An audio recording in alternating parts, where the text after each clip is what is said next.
Hey guys, welcome to e commerce talk YouTube channel.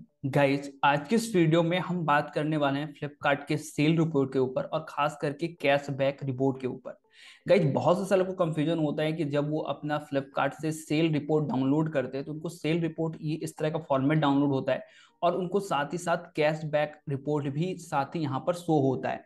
तो confusion ये होता है कि जब हम अपना जीएसटी रिटर्न क्रिएट कर रहे होते हैं तो इस रिपोर्ट में हमें सेल रिपोर्ट तो लेना ही होता है, साथ ही साथ क्या हमें कैशबैक रिपोर्ट लेना होता है या फिर कैशबैक रिपोर्ट को हमें अपने जीएसटी रिटर्न के रिपोर्ट में इंक्लूड नहीं करना होता है। गाइज, आज के इस वीडियो में पूरा आपको डिटेल में बताऊंगा कि आपको कैशबैक रिपोर्ट को, इसमें जो डेटा है, इसे अपने जीएसटी रिटर्न के रिपोर्ट में लेना है या फिर नहीं लेना है। साथ ही साथ हम ये भी देखेंगे कि ये कैशबैक रिपोर्ट आखिर है क्या और फ्लिपकार्ट हमें ये क्यों दे रही है। तो गाइज, जब आप फ्लिपकार्ट पे किसी भी मंथ सेल करते हो तो आपको पता ही है, आपको हर मंथ जीएसटी रिटर्न फिल करना पड़ता है और जीएसटी रिटर्न फिल करने के लिए आपको सेल रिपोर्ट चाहिए होता है। तो सिंपली अगर मैं आपको बताऊं, एक छोटा सा ब्रीफ दे दूं कि सेल रिपोर्ट आप कैसे डाउनलोड करते हैं, तो सिंपली आपको फ्लिपकार्ट के पैनल में आना होता है, रिपोर्ट्स में जाना होता है, रिपोर्ट सेंटर में जाना होता है। यहाँ पर आपको ये पूरा एक यहाँ पर मिल जाता है इस तरह का डैशबोर्ड। यहाँ पर आपको रिक्वेस्ट न्यू रिपोर्ट पे क्लिक करना होता है और यहाँ पर आपको जाना पड़ता है टैक्स रिपोर्ट, और टैक्स रिपोर्ट में आपको यहाँ पर आना पड़ता है सेल रिपोर्ट में, सेल रिपोर्ट, और उसके बाद यहाँ पर आपको मंथ सेलेक्ट करना पड़ता है। मंथ सेलेक्ट करने के बाद आपको सिंपली सबमिट कर देना पड़ता है। तो यहाँ पर हमारा रिपोर्ट जो है वो यहाँ पर आपको क्यू में लग जाएगा, क्योंकि मैंने ऑलरेडी क्रिएट किया है इसलिए यहाँ पर नहीं दिख रहा है, रेड हो रहा है। तो यहाँ पर देखिए, यहाँ पर इस तरह का आपको आ जाएगा। यहाँ पर आपका जब जनरेट हो जाएगा तो जनरेटेड हो जाएगा और आपको डाउनलोड करना पड़ेगा। फर्स्ट टाइम करोगे तो इन क्यू में इन प्रोग्रेस का यहाँ पर टैग होगा। उसके बाद आपको कुछ टाइम के बाद यहाँ पर डाउनलोड का जो ऑप्शन है वो हाईलाइट हो जाएगा और आपको डाउनलोड करना है। अब मेन पॉइंट ये है कि ये है गाइस कि जब आप यहाँ पर देख रहे हैं कि इस रिपोर्ट में जब आप देखोगे तो यहाँ पर आपको इस रिपोर्ट में कैशबैक रिपोर्ट भी मिलता है। तो क्या इसे हम अपने जब जीएसटी का डेटा क्रिएट करेंगे, क्योंकि मैंने जीएसटी डेटा कैसे क्रिएट करना है मैंने ऑलरेडी एक पूरे वीडियो, बहुत सारे वीडियोस में बताया है, सारे का लिंक मैं डिस्क्रिप्शन में दे दूंगा कि उसमें आपको पता चल जाएगा कि आपको अपना जीएसटी रिटर्न का रिपोर्ट कैसे क्रिएट करना है।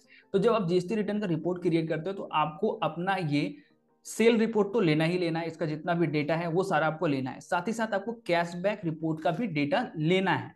अब कैशबैक रिपोर्ट का डेटा लेना है तो लेकिन बहुत से क्वेश्चन आएंगे सेलर्स के कि ये 21 रुपीज, 12 रुपीज, 18 रुपीज, इसका तो कोई प्रोडक्ट हम इस तरह का सेल ही नहीं करते हैं, तो आखिर ये फ्लिपकार्ट हमें क्यों दे रहा है इस अमाउंट का। जाहिर है कि कोई भी सेलर सेल नहीं करता है। तो गाइस, ये देखिए कौन सा ऑर्डर्स है। देखिए, जैसे अगर आप कोई भी सेल रिपोर्ट यहाँ पर देखेंगे तो यहाँ पर एक सेक्शन होता है बैंक ऑफर का, जो फ्लिपकार्ट अपने तरफ से कस्टमर को देती है। तो मैं यहाँ आपको अगर शो करूँ तो यहाँ पर देखिए बैंक ऑफर्स का आपको एक सेक्शन मिल रहा है। अब इसमें बहुत से ऑर्डर आईडी ऐसे होते हैं जिसमें कस्टमर को कुछ डिस्काउंट मिलता है, अब उनको ऑफर मिलता है। तो जैसे यहाँ पर देखिए, इस ऑर्डर में 21 रुपीज का कस्टमर को डिस्काउंट मिला है। तो यहाँ पर ऐसा नहीं है कि फ्लिपकार्ट हमको 21 रुपये माइनस करके देगी, नहीं, फ्लिपकार्ट हमें पूरा 135 के ऊपर पेमेंट देगी, लेकिन ये फ्लिपकार्ट ने अपने तरफ से कस्टमर को दिया हुआ होता है।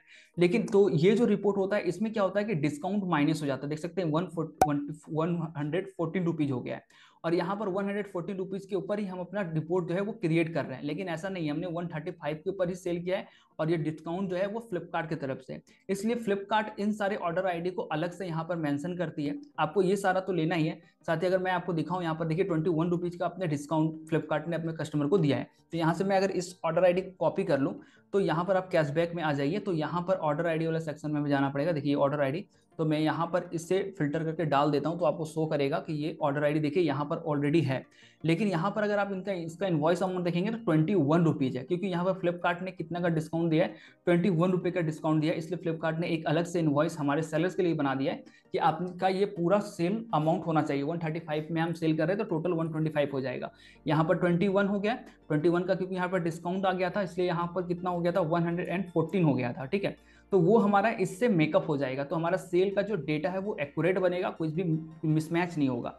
तो 114 वहाँ पे था, 21 यहाँ से हो जाएगा, तो क्या हो जाएगा कि हमारा पूरा 135 जो है वो एग्जैक्ट सेल जो है वो हमें पता चल हो मिल जाएगा। इसलिए फ्लिपकार्ट यहाँ पर कैशबैक रिपोर्ट देती है। यहाँ पर सारे ऑर्डर्स हैं, जितने ऑर्डर्स में फ्लिपकार्ट ने कैशबैक दिया है कस्टमर को, वो सारे का डेटा यहाँ पर है। तो इन सारे डेटा को भी आपको इंक्लूड करना है। तो गाइज, आपको यहाँ पर से लेना है, सेल डेटा लेना है, साथ ही आपको कैशबैक रिपोर्ट भी लेना है।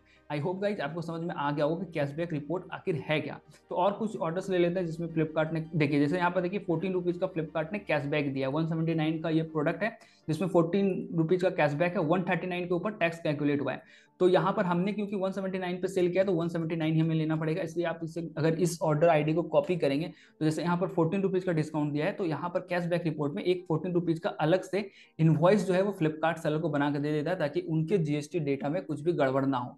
तो यहाँ पर देखिए अभी मिसमैच बता रहा है, हो सकता है कि ये नेक्स्ट मंथ आए इसलिए इसमें शो नहीं कर रहा है। तो यहाँ पर हम एक बार और ट्राई कर लेते हैं। तो ये मिसमैच बता रहा है क्योंकि हो सकता है इस मंथ में ये ना शो करे, नेक्स्ट मंथ में शो करे, तो यहाँ पर वो कभी कभी इस मंथ में नहीं होता है, नेक्स्ट मंथ में होता है। तो अब हम कोई और डेटा देख लेते हैं जिसमें फ्लिपकार्ट ने डिस्काउंट दिया, जैसे यहाँ पर देखिए 18 रुपीज़ का फ्लिपकार्ट ने डिस्काउंट दिया है। तो अब हम इस ऑर्डर आईडी को कॉपी कर लेते हैं और यहाँ पर अपने कैशबैक रिपोर्ट में आते हैं और ऑर्डर आईडी में जाते हैं और यहाँ पर इसे सिंपली पेस्ट कर देते हैं। तो पेस्ट करने पे आप देख सकते हैं ये ऑर्डर आईडी आ गया है और यहाँ पर 14 रुपीज़ का डिस्काउंट था तो 18 रुपीज़ का डिस्काउंट था, तो 18 रुपीज़ यहाँ पर देखिए आपको इनवॉइस अमाउंट शो हो रहा है। तो गाइस ये है कैशबैक रिपोर्ट, बेसिकली ये है। कभी कभी आपका कोई अमाउंट हो सकता है नेक्स्ट मंथ में आए, मैच इसमें ना हो, तो यहाँ पर देख सकते हैं 18 रुपीज़ का डिस्काउंट दिया, मैक्सिमम आपको कैशबैक रिपोर्ट में आ जाता है। तो यहाँ पर भी देखिए 18 रुपीज़ का यहाँ पर ऑफ इनवॉइस जो है फ्लिपकार्ट ने क्रिएट कर दिया है। तो इस तरह आपको सेल डेटा भी लेना है, साथ ही साथ कैशबैक रिपोर्ट भी लेना है, ताकि आपका जो एक्यूरेट सेल का डेटा है वो जीएसटी पोर्टल पे मैच कर जाए। तो आई होप दोस्तों आज का वीडियो आपको पसंद आया, जिसमें हमने देखा कि फ्लिपकार्ट का आपको सेल रिपोर्ट में आपको कैशबैक रिपोर्ट भी जो है वो लेना होता है। आज का वीडियो आपको पसंद आया तो जो लाइक जरूर कीजिएगा, साथ ही आपका जीएसटी रिपोर्ट से रिलेटेड कोई भी क्वेश्चन है तो आप इस वीडियो को नीचे कमेंट कर सकते हैं या इंस्टाग्राम पे आप मुझे सीधे डीएम भी कर सकते हैं। आज का वीडियो को पसंद आया तो लाइक कीजिएगा, साथ ही हमारे चैनल पर नए हैं तो कर दिए चैनल को सब्सक्राइब। चैनल पर मैं आपके लिए ऑनलाइन सेलिंग से रिलेटेड वीडियो लाता रहता हूँ। Thank you for watching guys this video.